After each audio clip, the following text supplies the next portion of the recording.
destun ei waith geiriadurol. Braf oedd cydweithio 2 flynedd yn ôl ar erthygl i Len Cymru gyda staff Ysgol y Gymraeg Caerdydd, a llynedd roedd darlith o Donol yn Llyfrgell Genedlaethol Aberystwyth yn trafod y geiriadur yng nghyd-destun geiriadura yng Nghymru a thu hwnt yn ail hanner yr 11 ganrif 15 ac ar drothwy'r ail ganrif 15. Rwy'n gobeithio cyhoeddi honno ar-lein ar wefan newydd sbon danlli dwned eleni. Ond pnawn yma, hoffwn i wneud rhywbeth chydig yn wahanol, gan edrych yn fwy penodol ar gynnwys y geiriadur ei hun. Efallai bod rhai ohonoch chi'n cofio'r gyfres radio wych rhyw 15 mlynedd yn ôl, A History of the World in 100 Objects, a gafodd ei hysgrifennu a'i chyflwyno gan Neil MacGregor, cyfarwyddwr yr amgueddfa Brydeinig ar y pryd. Rydw i am drio gwneud rhywbeth yn debyg, ond ar raddfa llawer llai uchelgeisiol, a rhoi blas i chi ar ambell i agwedd ar eiriadur Thomas Wiliems drwy gyfrwng 8 cofnod neu entri yn ei eiriadur. Ond cyn troi at y geiriau hynny, dyma ychydig o ffeithiau angenrheidiol. Ganwyd Thomas Wiliems yn 1545 yn Arddder Mynaich, yr ardal hyfryd ond anial uwchben Dolgarog a Trefriw yn Nyffryn Conwy. Fel y gwelwch ar y sleid, mae'n cyfeirio at ei hun fel Thomas ab William a aned yn Arddder Mynaich dan droed mynydd Eryri. Wel, prin iawn yw'r ffeithiau sydd gennym am ei fywyd personol, ond mae'n debygol y cafodd addysg elfennol ym Mhlasty Gwydyr rhwng Trefriw a Llanrwst, gyda meibion teulu Gwydyr, gan fod ei fam yn ferch ordrech i'r penteulu Meredydd a Bifan, sef hen daid Sir John Wyn o Wydyr, a'i dad yn gyflogau i'r teulu. Yn ei eiriadur, dysgwn eto fod Thomas Wiliems wedi mynd i brifysgol Rhydychen yn ddiweddarach mwyn ychwanegu at ei addysg a'i wybodaeth. Meddai dan y gair calena yn y geiriadur, Rhydychen, dinastref y ddysgeidiaeth, lle bu'n unau gynt yn ŵr ieuanc yn ychwanegu fy nisg am gwybodaeth. O ran ei grefydd, roedd yn babydd pan aeth i Rhydychen, ond daeth adre'n Brotestant ac erbyn 1573 roedd wedi ei sefydlu'n gurad yn Trefriw. Ond buan y trodd yn ôl i'r hen ffydd, ac fel pabydd wrth gwrs, ni allai barhau i fod yn offeiriad. Felly, penderfynodd fynd yn ffisigwr neu'n feddyg. Proffesiwn y gallai unrhyw un ymgymryd â hi yn y cyfnod os oedd ganddo wybodaeth am rinweddau llysiau meddyginiaethol ac am y corff a'i anwylderau. Wrth ddisgrifio ei hun ar ddiwedd llawysgrif Caerdydd 4.330, mae'n ddiddorol gweld iddo groesi allan y gair offeiriad a rhoi ffisigwr yn ei le, a hynny yn 1574 neu'n fuan wedyn. Am weddill ei oes, roedd Thomas Wiliems yn feddyg ac yn llysieuwr, yn hyddysg yn y grefft neu'r wyddor o ddefnyddio llysiau a phlanhigion yn feddyginiaethol. Herbalist yn Saesneg, nid vegetarian, gweithaf tudalen Wikipedia Trefriw a ffynonellau eraill a ddylai wybod yn well sy'n nodi he was an authority on vegetarianism. Beth bynnag, yn y cyfnod cynnar hwn yn ei yrfa, cyn iddo droi nôl yn babydd, daeth dan ddylanwad yr athrylydd a'r dyneidiwr Protestanaidd William Salisbury, a oedd genhedlaeth yn hun ag ef ac yn byw dros yr afon o Trefriw yn y plas isaf yn Llanrwst. Roedd gan y ddau ohonyn nhw ddiddordeb dwfn yn yr iaith Gymraeg, a'r ddau yn cael eu hysbrydoli gan argyhoeddiad ei bod yn allweddol bod gan y Gymraeg yr eirfa angenrheidiol i allu tyfu a thrafod disg newydd ac amlweddog cyfnod y dadeni. Roedd y cenedlaetholdeb ieithyddol hwn a oedd wrth wraidd holl weithgaredd Salisbury a Thomas Wiliems yntau yn nodwedd gyffredin ar draws gwledydd Ewrop, yn enwedig yn ail hanner yr 11 ganrif 15, wrth i ysgolheigion dadlau'r achos dros ddefnyddio ieithoedd brodorol eu hunain fel cyfryngau disg, yn hytrach na'r iaith Ladin.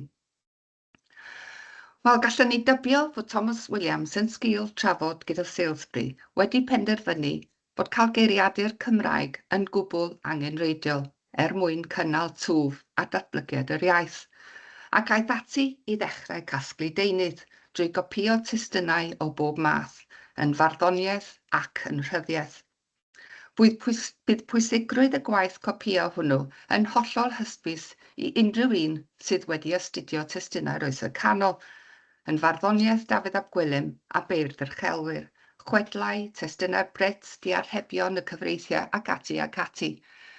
Ac mae ei ddyfyniadau o destunau beirdd y tywysogion yn arbennig o ddiddorol i mi, nid yw ei ffynonella yn amlwg i ni. Wel, yn rhagymadrodd ei eiriadur, mae'n dweud wrthym iddo fod wrthi am dros 30 mlynedd wrth y gwaith hwn yn casglu deunydd. A dwi'n dyfynnu, a darfod i fi ers mwy na 10 mlynedd ar hugain ac yn wastadol hynny hyd yr awr hon, bentyrru casgylfa dirfawr o eiriau Cymraeg, henion a newyddion, mwyn cymoni a chyfansoddi dicsionariwm a geiriadur Britanaeg, i gadw'r iaith einon, os dyw ei gwyl yn iawn, yn dragywydd. Wel, y geiriau henion yma yw'r eirfa Gymraeg gyfarwydd draddodiadol, fel ei ceid yn Llenyddiaeth Gymraeg y Llawysgrifau, a hefyd yn iaith bob dydd Cymru Cymraeg cyffredin ei ddydd. Dyma'r wir ddilediaeth Frytanaeg, y cyfeirio ati yn heitlu eiriadur, sef y Gymraeg bir, y credid ei bod yn disgyn yn uniongyrchol o'r famiaeth Brythoneg, cyffrediniaeth neu iaith gyffredin yn Ynys Brydain ar un adeg, meddai. Y geiriau newyddion ar y llaw arall, fyddai'r geiriau a gawsant ei benthyg yn y cyfnod o'r Lladin, Saesneg ac weithio'r Ffrangeg. Geiriau anghyfarwydd ar y cyfan i Gymru'r oes, ond angenreidiol mwyn sicrhau bod geirfa'r iaith yn ymestyn i allu trafod disg newydd cyfnod y dydeni, yn ogystal â gwasanaethu'r Cymru ym myd busnes, marchnata a'r gyfraith. Yn ôl cofnodion geiriadur Prifysgol Cymru, mae dros 3,300 o eiriau yn digwydd am y tro cyntaf yng Geiriadur Thomas Wiliems. Dyma Londwrn neu plith, a rhan fwyaf ohonynt yn hollol gyfarwydd hefyd fel prifysgol a llawfeddyg a sawl un arall yma. Mae'n debygol bod Thomas Williams wedi llunio canran go dda ohonyn nhw ei hun, gan gynnwys y gair geiriadur, sy'n digwydd am y tro cyntaf ganddo, fel y gwelir o gofnod ec. Wel, cawn am y tro cyntaf yn eiriadur, gipolwg cynhwysfawr o hyd a lled yr iaith Gymraeg ar un pwynt mewn amser.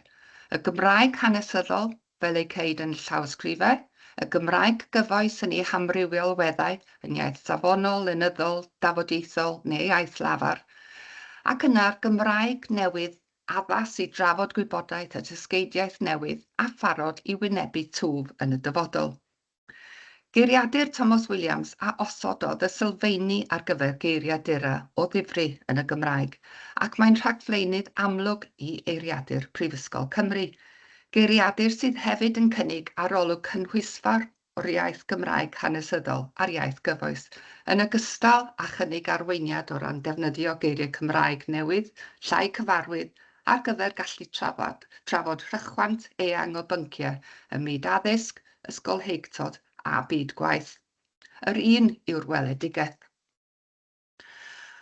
Ond ar droad y ail ganrif ar 15, a cyntaf bron yn 30 oed, nid oedd Thomas Williams wedi cychwyn sgwennu eiriadur, a gallwn ddychmygu iddo brofi ychydig o groesus.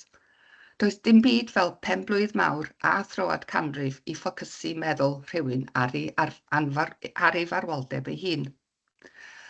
A hitha'n unfed awr ar 10 arno, gwnaeth benderfyniad cwbl chwyldroadol a newid ei gynllun yn llwyr.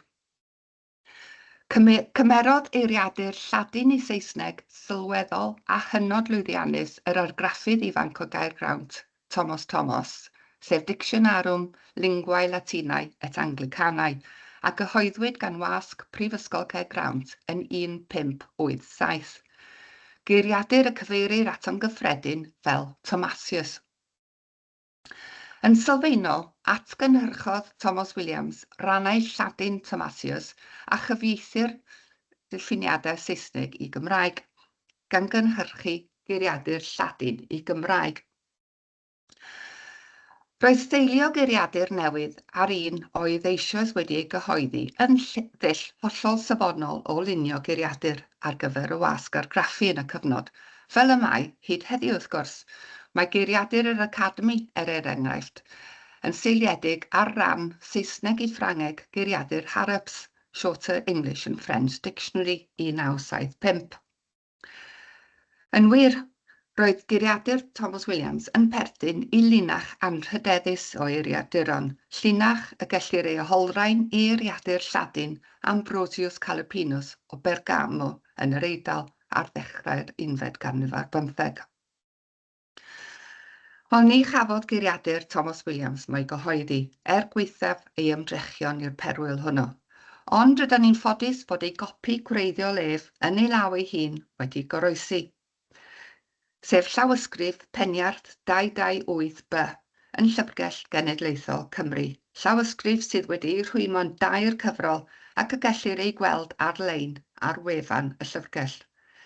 Mae'n eiriadur anferth yn cynnwys yn agos at 40,000 o gofnodion geiriadurol, wedi'i hysgrifennu mewn 2 golofn a ryw 1,500 o dudalennau. Dyma 2 dudalen eitha nodweddiadol. Mae'r dalennau jyst o dan 8 modfedd o hyd, ac mae'r sgwennu felly yn eitha mân ac yn gallu bod ychydig yn fler ar brydiau, gyda ychwanegiadau ar ymyl y ddalen neu rhwng llinellau, fel y gwelwch yma. Fel y gwelwn yn y man, nid cyfieithiad syml gair a mair o eiriadur Thomasius a geir yn y geiriadur hwn. Ychwanegodd Thomas Wiliems nifer fawr o gyfystyron a diffiniadau a chynnwys cannoedd o ddyfyniadau enghreifftiol o lenyddiaeth Gymraeg a chynnwys hefyd wybodaeth difyr a fyddai o ddiddordeb penodol i'r darllenydd Cymraeg, gan dynnu hefyd ar ei brofiadau personol. Gallwn fod yn sicr mae ceisio rhoi cartref i'r geiriadur Cymraeg i Gymraeg uchelgeisiol y bu'n ei gynllunio a wnaeth wrth fabwysiadu fframwaith geiriadur Thomasius, a byddai wedi llwyr sylweddoli bod y cartref newydd hwnnw braidd yn anaddas at y pwrpas. Wel, ar hyn o bryd, nid yw'r cyfoeth o ddefnydd Cymraeg sydd yn y geiriadur yn hawdd cyrraedd ato. Un rheswm, wrth gwrs, yw'r ffaith na chafodd y geiriadur erioed me'i gyhoeddi a'i fod yn bodoli mewn 1 copi llawysgrif. Ond efallai mae'r prif reswm yw'r ffaith mae geiriadur Lladin i Gymraeg ydyw, ac mae'r diffiniadau yn unig sydd yn Gymraeg. Lladin yw iaith y dangoseiriau, yr headwords, sef y geiriau rydyn ni'n defnyddio i ffeindio'n ffordd o gwmpas unrhyw eiriadur. A Lladin hefyd yw meta iaith y geiriadur, yr iaith y mae'r geiriadurwr yn ei ddefnyddio i gyfathrebu ar darllenydd wrth esbonio tarddiadau, rhannau ymadrodd, croesgyfeiriadau ac ati. Gan hynny, nid yw'n eiriadur defnyddiol iawn i ni heddiw yn ei ffurf bresennol, ac mewn realiti ni fyddai cael argraffiad print ohono yn gwella pethau rhyw lawer. Ar y llaw arall, mae'r cyfrwng digidol yn cynnwys llawer mwy o bosibiliadau. Felly, dyna hoffwn i ei wneud, cynhyrchu golygiad digidol o'r cyfan mwyn sicrhau fod y geiriadur yn hygyrch, yn chwiliadwy ac ar gael i bawb, fel y dylai pob geiriadur gwerthu halen fod, wrth gwrs. Yn sicr, mae geiriadur Thomas Wiliems yn adnodd cyfoethog iawn ac yn lawer iawn i'w ddysgu ni am yr iaith Gymraeg a bywyd diwylliannol a materol y Cymru a'r drothwy'r cyfnod modern cynnar. Felly, gyda hynny o ragmadrodd, trown at ein gair cyntaf dan sylw braw 'ma, sef demens, ansoddair yn golygu gorffwyll. Rydw i wedi dewis y cofnod cymharol syml hwn mwyn dangos dull gweithio Thomas Wiliems a fy nill gweithio unau. Wel, ar y chwith yma, mae fy ngolygiad. Yn gyntaf, daw cofnod Thomas Wiliems gyda dangosai'r Lladin demens mewn teip trwm. Mae'n ansoddair ac yn ôl geiriaduron Lladin, mae'n cael ei ddilyn gan ei ffurfiau cymharol. Yn ôl arfer geiriaduron Lladin, mae'n cael ei ddilyn gan ei ffurfiau cymharol, sef dementior a dementissimus. Yna, ceir yr rhan ymadrodd adiect, sef ansoddair, ac wy'n defnyddio lliw coch ar gyfer rhan ymadrodd, fel y bydd modd eu cysylltu'n hawdd a mynegau a fydd yn ei hesbonio. Nesaf, rhwng bachat petriol, rwy'n rhoi ID neu cyfeiriad unigryw ar gyfer pob cofnod, sy'n seiliedig ar leoliad y gair yn y llawysgrif. Mae cofnod Thomas Wiliems, felly ar demens, yn digwydd yn penniaeth 228, cyfrol 1, y gyntaf o'r tair cyfrol, ac ar ffolio 197 verso, y cofnod cyntaf ar y ddalen. Mewn fersiwn digidol, byddai modd trosi'r cyfeiriadau unigryw hyn yn ddolenni URL, a fyddai'n mynd â'r ddefnyddiwr yn syth at y ddalen yn y llawysgrif ar-lein ar wefan Llyfrgell Genedlaethol. Mae'r delweddau yno yn rhai IIIF, ac mae'r llyfrgell yn darparu URL unigryw ar gyfer pob dalen yn y llawysgrif, fel sydd ar gwaelod chwith yn y sleid hon.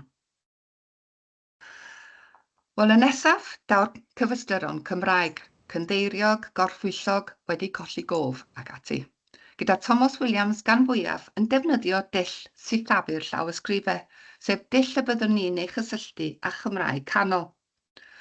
Nodwedd ar destunau llawysgrif yn gyffredinol o'r cyfnod wrth gwrs yw diffyg cysondeb mewn ffurfiau ac orgraff, a'r duedd yn aml i gofnodi gair fel mae'n cael ei ynganu heb boeni gormod am rei bylchau yn y llefydd priodol rhwng geiriau. Dim ond wrth i weisg argraffu ddod yn fwy pwysig y daeth cysondeb a safon yn bwysig. Felly nid blerwch a diofalwch yw'r rheswm dros diffyg cysondeb Thomas Wiliems, ond yn hytrach ei awydd i fod yn gynhwysol a chynnwys yr amrywiaeth o ffurfiau y bydda Cymro ei oes yn ei gweld yn y llawysgrifau. Mae'n esbonio hynny yn ddigon eglur. Doedd ganddo ddim agenda i osod safon fel y cyfryw, yn wahanol falle i'r geiriadurwr John Davies o Fallwyd, a fi'n ymwneud llawer mwy ar gweisg argraffu. Wel, yn gynnar iawn ar ôl i mi ddechrau'r gwaith hwn o drawsysgrifio'r geiriadur, daeth hi'n amlwg i mi y byddwn ni'n hepgor rhan bwysig iawn o'r stori petawn ni'n cynhyrchu golygiad o waith Thomas Wiliems yn unig, a'r rhan bwysig honno wrth gwrs yw gwaith Thomasius. Felly, yn dilyn cofnod Thomas Wiliems, rwy'n gosod trawsysgrifiad o gofnod cyfatebol Thomasius, sef mad, wood, raging ac yn y blaen yma. Gan ddefnyddio'r union agraffiad ac y ddefnyddiodd Thomas Wiliems, sef agraffiad cyntaf 1587. Ac wrth gyfosod cofnodion y ddau fel hyn, mae modd gweld yn union beth oedd Thomas Wiliems yn ei gyfieithu, ei ychwanegu ac yn ei hebgor. Hefyd, mae'r ddwy iaith yn taflu goleuni ar ei gilydd. Mae'n amlwg fod y gair Saesneg ffond yn golygu ynfyd yn y cyfnod hwn, ac mae wood yma hefyd yn cyfateb i gorffwyllog ac yn amlwg yn air gwahanol i'r wood, pren rydyn ni'n fwy cyfarwydd ag ef. Wel, wrth gyfosod gwaith Thomas Wiliems a Thomasius fel hyn, rydyn ni hefyd yn amlygu geiriadur llawer mwy defnyddiol sy'n llechu tu ôl i'r geiriadur Lladin i Gymraeg, sef geiriadur Cymraeg i Saesneg. Neu, fel chi'n gweld fan hyn, neu o'i troi o chwith geiriadur Saesneg i Gymraeg. Dyma'r canlyniad o brosesu un cofnod byr. Mae 40,000 o gofnodion yn y geiriadur cyfan, ac felly mae geiriadur Cymraeg Saesneg neu Saesneg Cymraeg anferth yn cuddio tu ôl i'r llenni. Yn y cyfnod ar demens, gwelsom fod Thomas Wiliems wedi cyfieithu gair am air, ond yn y mwyafrif mawr o gofnodion, mae'n ychwanegu llawer mwy o gyfystyron Cymraeg i gyfateb i'r geiriau Saesneg.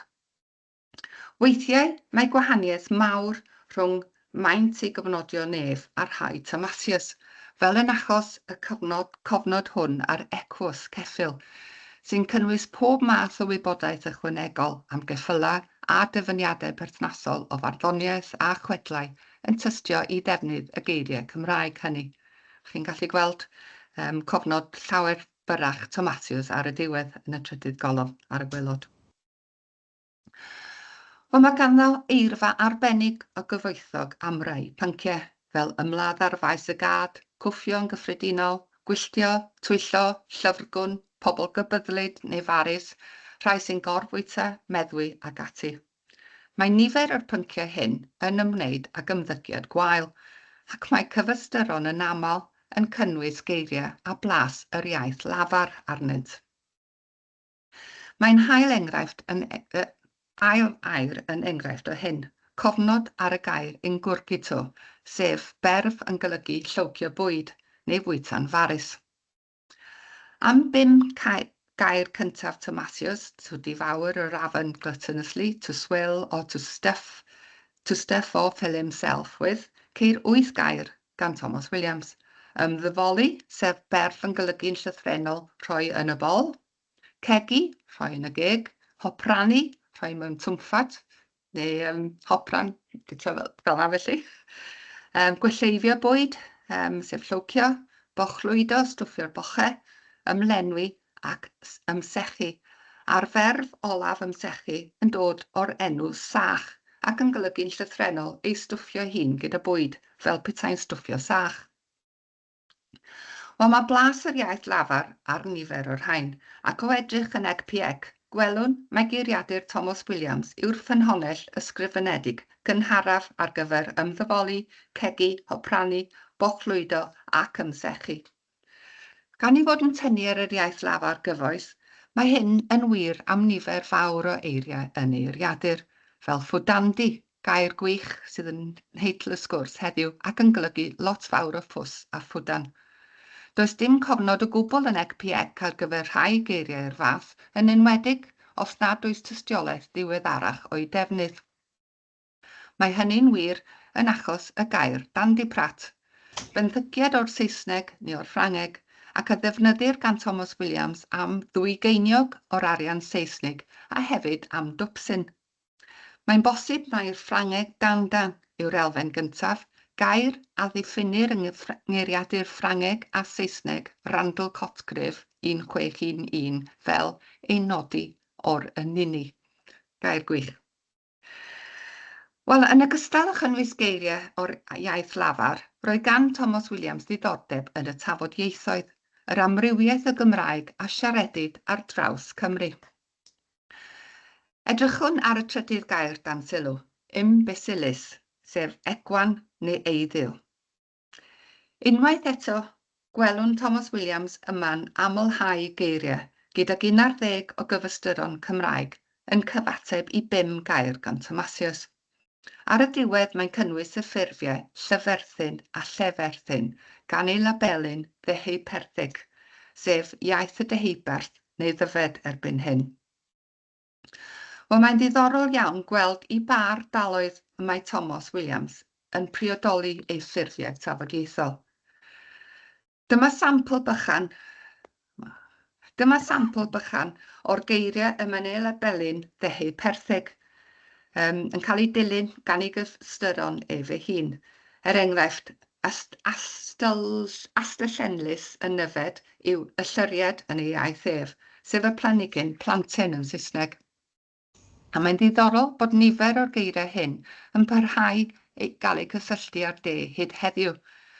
Mae yr enghraifft yn nodi bod chwymlo, crynu a'r lafar yng Ngheredigion a Sir Gyfyrddin yn yr 20fed ganrif, a bod cinio echwydd hefyd ar lafar gynt ymlaenau Gwent. Meddai'r geiriadurwr Thomas Richards yn 1753, in the mountainous parts of Glamorganshire and elsewhere, they call a dinner cinio echwydd.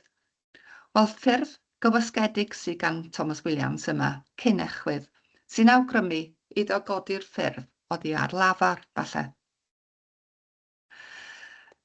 A dyma sampl o ardaloedd eraill ganddo, gan gynnwys Llŷn, Meirionnydd, Sir Drefaldwyn, Môn, Morgannwg, Powys ac Ystrad Alun.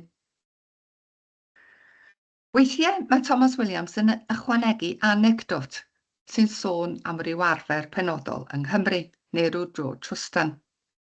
Felly, cyn gadael y tafodieithoedd, mae'n werth edrych ar ei gofnod ar y gair cawlus, lle ceir hanesyn bach difyr ganddo sy'n profi nad rhywbeth ddiweddar yw'r syniad fod gogs a hwntws yn aml yn camddeall ei gilydd. Wel, gair am cabbage neu brassicas yw'r Lladin cawlus. Dyma a roddodd ceil neu coleslaw yn Saesneg, a dyna a geir hefyd yn yr enw lle porth cawl. Meddai Thomas Wiliems yn yr ail linell am cawlus felly, y cawl lysein, sef brysychen, ac oherwydd gwneithir cawl neu botes gynt ohoni, y gelwir potes yn gawl yn neheiddi'r Cymru. Mewn geiriau eraill, mae cawl yn enw arall ar y llyseien bresych, a chan fod y llyseien hwn yn gynnwys sy'n cyffredin mewn potes, sef math o gawl, neu math o swp felly, mae pobl yn y de yn galw potes yn gawl.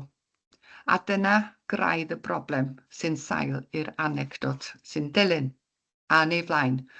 Gŵr o Wynedd, meddai, a ddeithau i'r deheubarth Cymru, ac y dywedau un wrtho, a lewch i'ch mor cawl, ha fab, dach chi ddim am bwyta'r cawl, fy mab? Yntai y mab, a atebau'n amwys, llymeistr, rhag cawl y ffoais i am gwlad. Neu rhag hawl y ffoais i am gwlad. Wel, yr awgrym ydy fod y gygleddwr ddim yn deall fod cawl y deheuwr yn golygu potes, sef y bwyd a roddwyd iddo i'w fwyta, ac mae'n cymryd mae'r gair hawl a glywodd. Felly mewn chydig o benbleth, esboniodd wrth y deheuwr mae rhag hawl yr oedd wedi dengid o'r gogledd, ac wrth gwrs, o'i ynganu mae'r haid yn hawl yn caledu'r gy ar ddiwedd rhag, ac mae'n swnio fel rhag cawl. Rhag hawl yn swnio fel rhag cawl. Ond dianc o'r gogledd oherwydd y gyfraith neu hawl a wnaeth y gogleddwr, nid oherwydd cawl, wrth gwrs. O'n i'm amdano chi, ond cymherodd i sbel i mi gael fy mhen o gwmpas hynna gyd.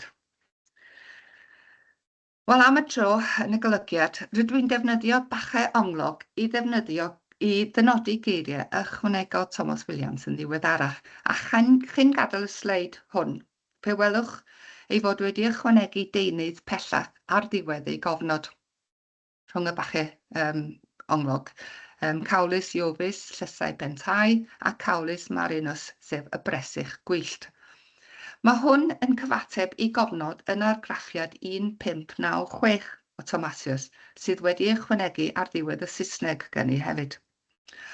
Wel, am 2 flynedd a hanner, rhwng pedwerydd o Fai 1654 a 8fed o Hydref 1686, gweithiodd Thomas Wiliems yn addasu Thomasius 1587 i'r Gymraeg, ond ar ôl gorffen, daeth copi o argraffiad newydd 1596 i'w dwylo, ac am flwyddyn gron o 8fed o Hydref 1616 tan yr ail o Hydref 1617, aeth drwy'r argraffiad newydd hwn gan ychwanegu cofnodion newydd mewn atodiad ar ddiwedd y drydydd gyfrol, neu ei cynnwys yng nghorff y geiriadur os oedd lle.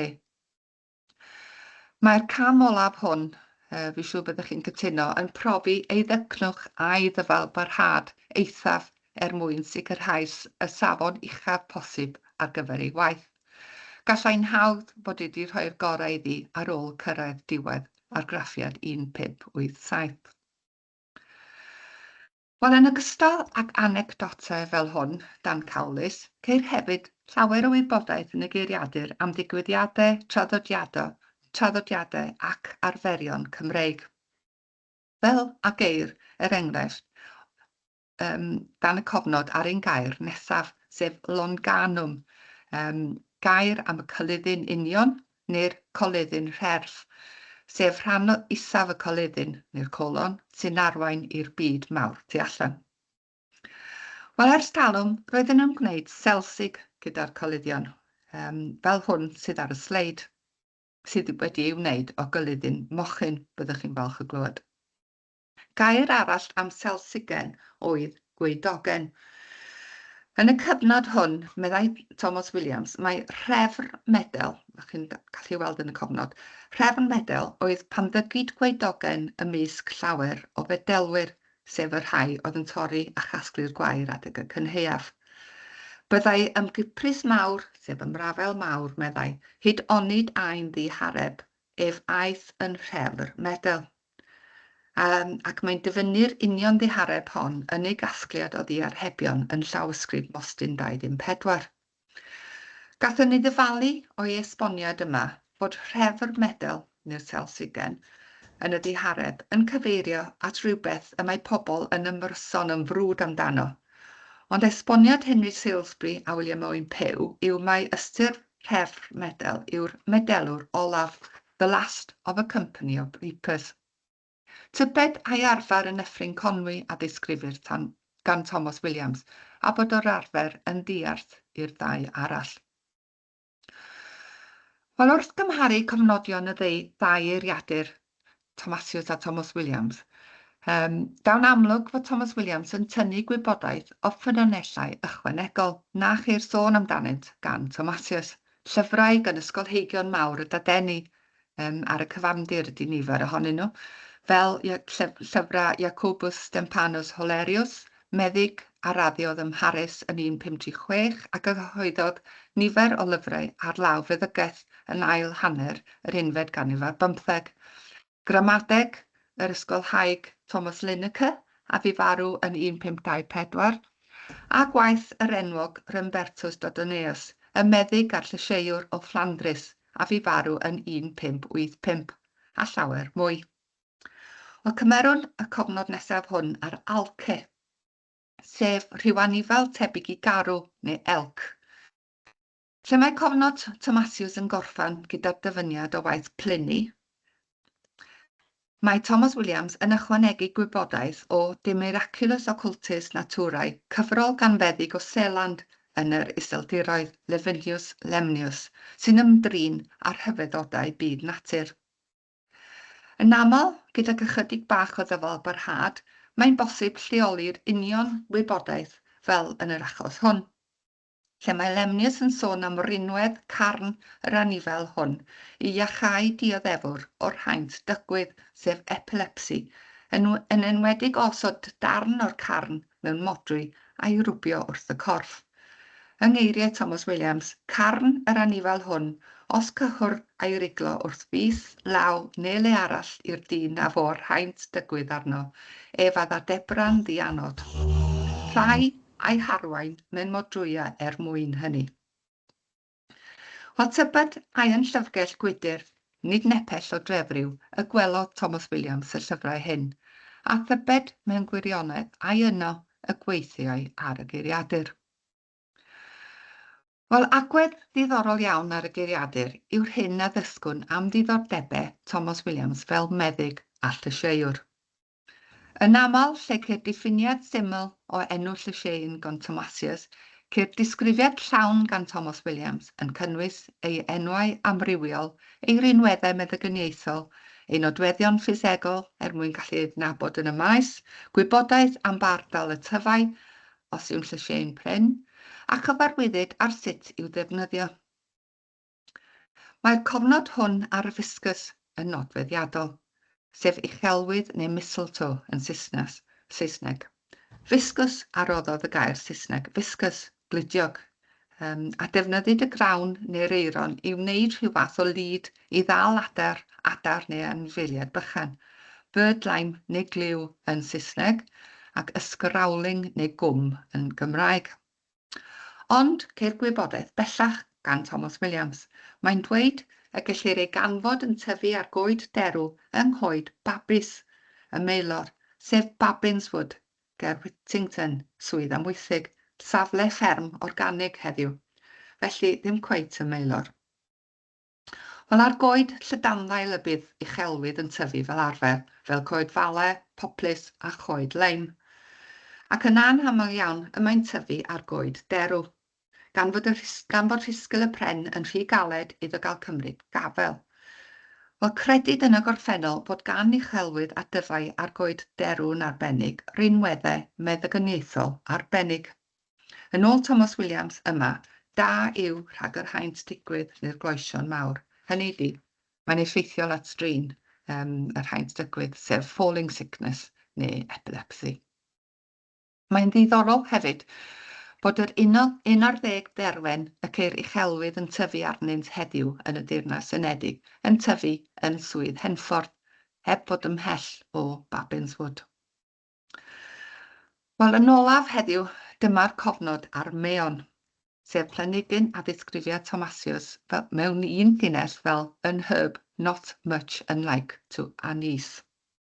Unwaith eto ceir llawer iawn mwy o wybodaeth amdano gan Thomas Wiliems, gan gynnwys tarddiad yr enw Cymraeg a'r cyswllt a Helen Luoddog, mam yr ymerawdur Custennin, a'r rhinweddau'r llyseien rhag Gwenwyn, rhag Maen Tostedd, sef cerrig poenus yn y corff, fel gallstones ac ati. Ac mwyn y to neu'r genhedlaeth nesaf, meddai Thomas Wiliems, mae am i'r darllenydd wybod fod y llyseien hwn yn tyfu ymhen bryn ar uchelder tir lle gelwir y garneddwen rhwng y bala mhenllyn a dôl gelle. Ceir disgrifiad pellach o ddail a blodau'r planhigyn a'i blast, tost, ffreithlym, hynny ydi maen nhw'n spicy, ac yna mae'n rhoi help pellach i ddod o hyd iddo wrth y ffordd fawr y tîf o fewn y cae. Wel, o'i cymryd ynghyd, mae'r cofnodion meddyginiaethol a llysieuol llawn a geir yn y geiriadur yn rhoi ni syniad o hyd a lled gwybodaeth feddyginiaethol ymarferwr proffesiynol yn Nyffryn Conwy yn chwarter olaf yr 11 ganrif ar 15 a dechrau'r ail ganrif ar 15. Unwaith bydd y gwaith o drawsysgrifio'r geiriadur wedi gwblhau, byddai'n ddifyr tynnu allan yr holl wybodaeth hon mwyn cael syniad o gynnwys posibl y llyfr meddyginiaethol a lunio Thomas Wiliems ei hun, llyfr y mae'n cyfeirio at yng nghorff y geiriadur ond a gollwyd ers yn gynnar.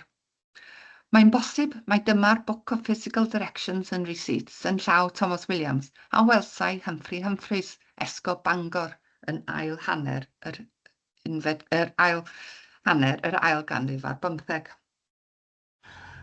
Wel, wrth gwrs, dim ond crafu'r wyneb wedi gallu wneud heddiw o ran disgrifio cynnwys geiriadur Thomas Wiliems, ond dwi'n gobeithio eich bod yn cytuno gyda fi ei fod yn adnodd gwirioneddol ddiddorol ac y dylai fod yn fwy hygyrch ac mewn ffurf fwy defnyddiol nag y mae. Ar hyn o bryd, rwyf wrthi'n trawsysgrifio'r geiriadur gan ei olygu'n ysgafn ac yn ychwanegu cofnodion cyfatebol o eiriadur Thomasius. Mae llunio methodoleg golygu wedi bod yn heriol braidd gan nad oes gen i batrwm amlwg i'w ddilyn. Ond os na fydd modd gwneud dim arall, byddai'n dda gallu rhoi copïau PDF o'r gwaith ar-lein ar y diwedd. Ond bydd yn waith sylweddol ar ôl i gwblhau yn agos dros at 2,000 o dudalennau a 4 ffont maint 10 pwynt fel y ddwy dudalen hyn. Felly byddai'n braf hefyd gallu cynnig adnodd mwy defnyddiol ar wefan.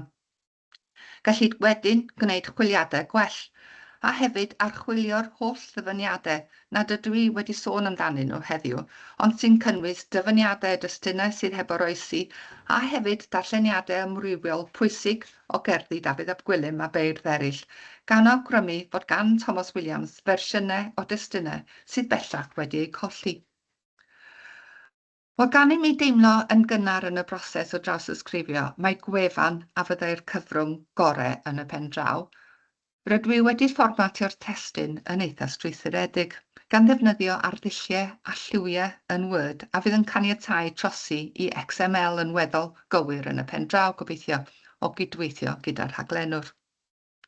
Bydd modd hefyd marcio pynciau penodol megis yr holl gofnodion am lysiau meddyginiaethol a sut i defnyddio, a mae pynciau eraill amlwg hefyd fel y yn gyfraith Hywel, yn ogystal â chyfraith gyfoes a ddisgrifir yn aml ganddo yn gyfraith Gymraeg. Wedyn ceir geir fel llongwriaeth, rheoli tir a dŵr ac ati ac ati. Byddwn yn hapus iawn i dderbyn unrhyw awgrymiadau ynglyn â'r camau nesaf hyn a hefyd ynglyn â sut fath o wefan a fyddai'n addas a defnyddiol i ymchwilwyr. Ond i orffen, Yn ei ragymadrodd i'r geiriadur, disgrifiodd Thomas Wiliems ei waith fel trysawr ni bu erioed ei gyffelib yng Nghymru o'r blaen, a thrysor yma yn yr ystyr benodol y drysorfa neu storfa o eiriau a gwybodaeth, fel thesaurus yn Saesneg. Ond mae'n anodd anghytuno gyda hynny, ac mae ei gofnodion Cymraeg, fel rydyn ni wedi gweld, yn aml yn cynnwys llawer mwy na chyfieithiad syml o ddiffiniadau Thomasius. Y gamp bydd sicrhau fod y defnyddiwr yn gallu dod o hyd i'r wybodaeth a geir ynddynt. Diolch yn fawr i chi.